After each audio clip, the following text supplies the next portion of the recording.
Now we're going to talk about how do you actually lead your clients through this report. What are the helpful tools to know as you talk through the core values report with your clients? The very first thing is you're going to want to prepare well.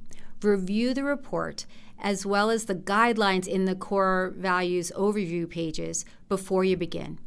And in general, you just want to look for a few things. Look at each person's individual values lists. This is going to help you know that person before you even meet them, if it's somebody brand new, or if it's one of their children that you haven't met yet. While you want to prepare well, during the conversation itself, there's not a whole lot for you to do other than to listen, ask questions, and reflect well. So I always start off with this when I talk to an individual. Do you agree with these top 5 values? Is this a good fit for you, or does it seem a little off? I often ask, are you surprised by what came out first? Is there something else you think maybe might be a good very first core value? That gets the conversation rolling. I also like to ask clients, do these values feel innate? Have you always been a generous person? Have you always been someone with empathy? Or are they more experiential? Do you have a story that has really made you value respect, either because you were shown great respect or perhaps you weren't, and that has made you really value that one? Or are these aspirational goals? Perhaps courage ended up as a top 5, and you know you're not the most courageous person, but that's something you're really working on. I often ask them to share, what is one story that pops into your mind as you look at these values that helps explain why it's so important to you? I get to hear stories about grandparents or seeing a spouse deal with their parent or something often from childhood that said, I have just always known how important it was to take care of things well by watching my uncle.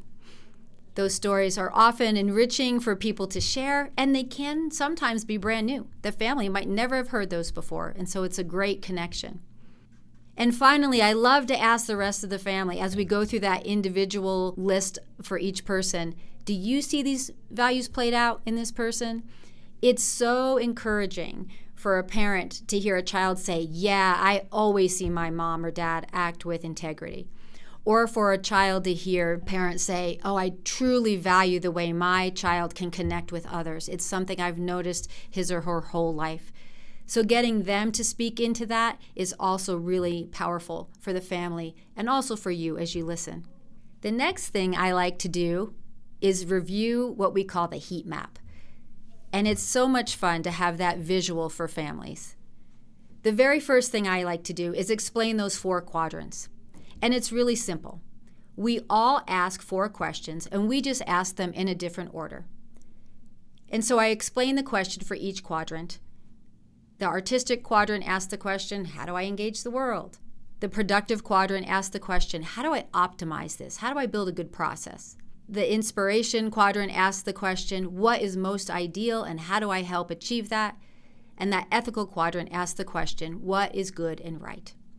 Once I have set the stage for that with the heat map and explaining the ideas of resolute, meaning decisive, versus dynamic, meaning a bit more into change, mind being a little bit more internally focused, and motion being a bit more externally focused. Once I've set that stage, we get to then talk about where each person fits and why. I love hearing what they have to say. And sometimes we have families that are all grouped together and they're like, yes, I can see why we all fit and have this unity. Sometimes families are all over the map. They also have unity. They have unity in diversity.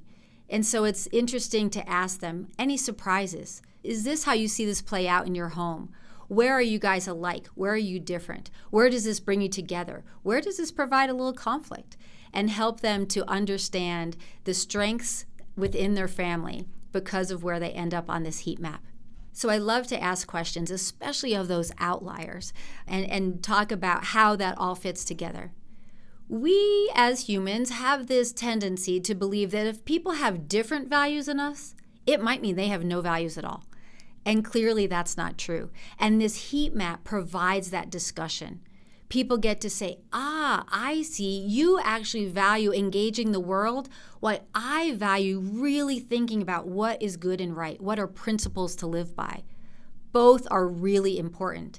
And because you have this visual heat map, those conversations can happen, and that mutual respect for different values comes through.